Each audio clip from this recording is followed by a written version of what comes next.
Hi friends, welcome to Rosie John vlog. இன்றைக்கி நம்ம ஒரு மோட்டிவேஷ்னல் வீடியோ தான் பார்க்க போகிறோம். பெண்கள் எப்படி தனித்து நிற்கலாம், குழந்தைங்கள ஒரு ரீசனாக இல்லாமல் நம்ம எப்படி தனித்து நிற்கலாம் அப்படின்றது தான் இந்த வீடியோவில் நான் சொல்ல போகிறேன். அதுக்கு முன்னாடி என்னோடய சேனலை சப்ஸ்கிரைப் பண்ணனா சப்ஸ்கிரைப் பண்ணி எனக்கு சப்போர்ட் பண்ணுங்கள் ஃப்ரெண்ட்ஸ். பெண்கள் கண்டிப்பாக நிறைய டேலண்ட் இருந்தாலும் அவங்க ஸ்கூல் படிக்கும் போது நிறைய படிப்புலேயும் மற்ற டேலண்ட்டும் அவங்களுக்கு நிறைய இருந்தாலும் எப்போ அவங்களுக்கு மேரேஜ் ஆகுதோ அப்போவே அவங்க ஒரு குடும்ப வாழ்க்கையில் வரும்போது அவங்களுக்கு அந்த செல்ஃப் ரெஸ்பெக்ட் அப்படின்றது குறைஞ்சி போயிடுது. அது மட்டும் இல்லாமல் ஒரு குழந்தை அப்படின்னு வந்துச்சுன்னா கண்டிப்பாக அவங்களால அந்த குழந்தைய தாண்டி எதுவுமே சாதிக்க முடியாது அப்படின்னு நினச்சிக்கிறாங்க.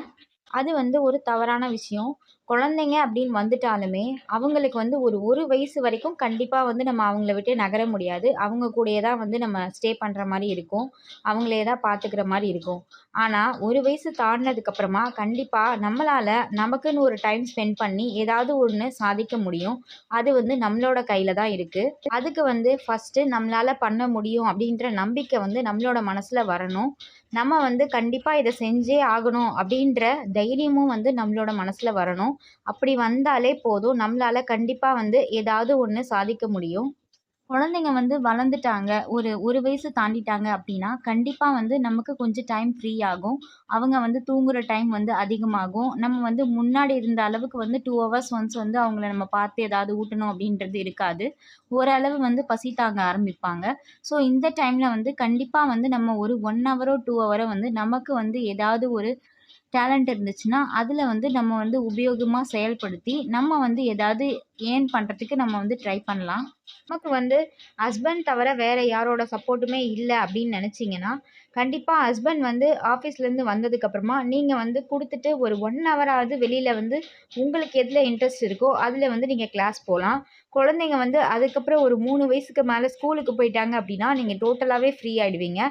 ஸோ இப்ப ஸ்டார்ட் பண்ணும்போது உங்களுக்கு அந்த ஏஜ்ல நீங்க டெவலப் பண்றதுக்கு ரொம்பவே யூஸ்ஃபுல்லா இருக்கும்.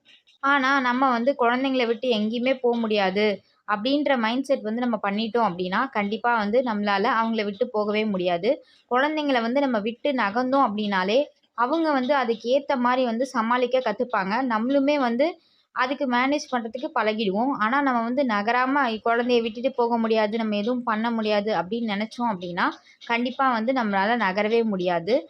ஸோ, அது உங்களோட கையில தான் இருக்கு. நீங்க எந்த அளவுக்கு போல்டா நீங்க போறீங்க அப்படின்றதுல தான் இருக்கு.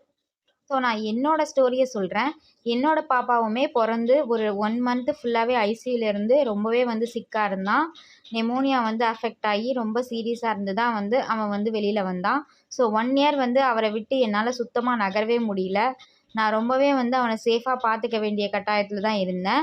ஸோ இப்ப ஒரு 1 இயர்க்கு மேல கண்டிப்பா நான் திருப்பி ஜாப் ட்ரை பண்ணலாம் அப்படின்னு சொல்லி ட்ரை பண்ணும்போது, எனக்கு சுத்தமா எல்லாமே மறந்து போச்சு. கிட்டத்தட்ட ஒரு 2 இயர்ஸ் பிரேக் ஆனதுனால, என்னால எதையுமே ஞாபகப்படுத்திக்க முடியல.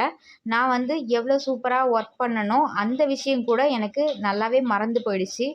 நான் அதுக்கப்புறமா ஒரு 3 இன்டர்வியூஸ் அட்டெண்ட் பண்ணேன். அந்த இன்டர்வியூஸ்ல தான் எனக்கு தெரிஞ்சது, நான் எவ்வளோக்கு மறந்துட்டேன். எனக்கு தெரிஞ்ச விஷயத்தையே என்னால ஆன்சர் பண்ண முடியலையே அப்படின்றத நான் உணர்ந்தேன்.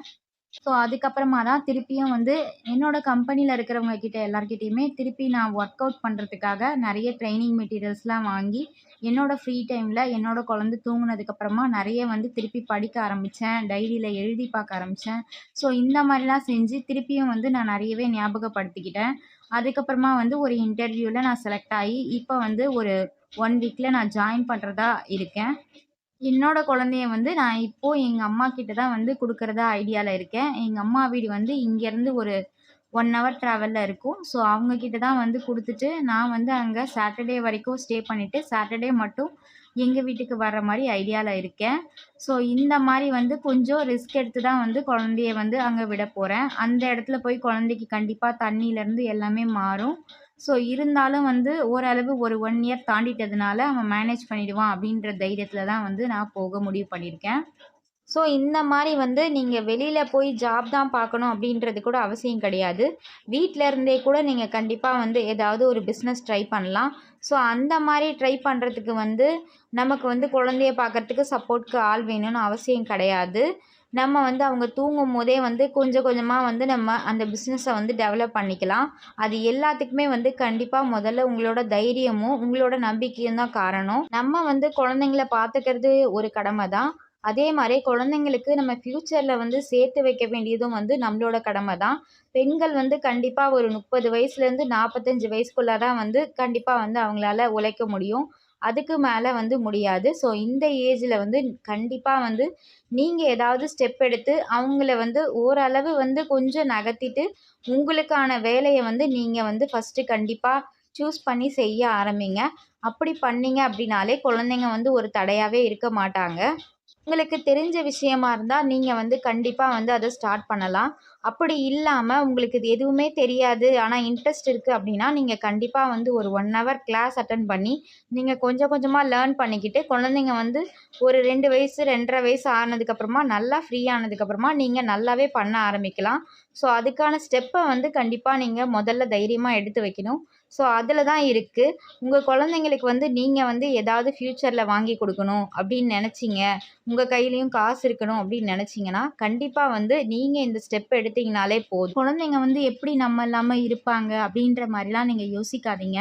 ஒரு வயசு வரைக்கும் நீங்க உங்க குழந்தைங்கள வளர்த்து விட்டுட்டீங்க அப்படின்னாலே போதும். அதுக்கப்புறம் வந்து குழந்தைங்களுக்கான ஃப்யூச்சர தான் நம்ம பார்க்கணும். அவங்களுக்கு வந்து நம்ம ஏதாவது சேர்த்து வைக்கணும் அப்படின்றத தான் நம்ம யோசிக்கணும். ஒரு 2 மந்த் தான் வந்து எனக்கு அம்மா சப்போர்ட் பண்ண போறாங்க. அதுக்கப்புறமா வந்து நான் வந்து என்னோட வீட காலி பண்ணிட்டு, அங்க போறதா வந்து நான் முடிவு பண்ணியிருக்கேன்.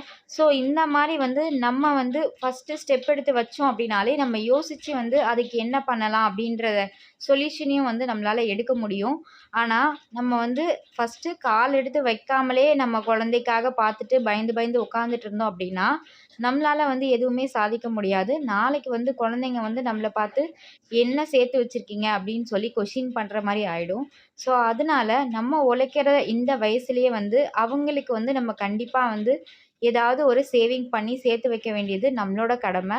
ஸோ, கண்டிப்பா வந்து குழந்தைங்கள வந்து ஒரு ரீசனா நெனச்சு வீட்டுக்குள்ளாரயே இருக்காதீங்க. உங்களோட செல்ஃப் கான்ஃபிடன்ஸ் அப்படின்றது உங்க கையில காசு இருந்தா தான் இம்ப்ரூவ் ஆகும். ஸோ, கண்டிப்பா வந்து ட்ரை பண்ணி பாருங்க. Thank you friends for watching this video. Subscribe my channel.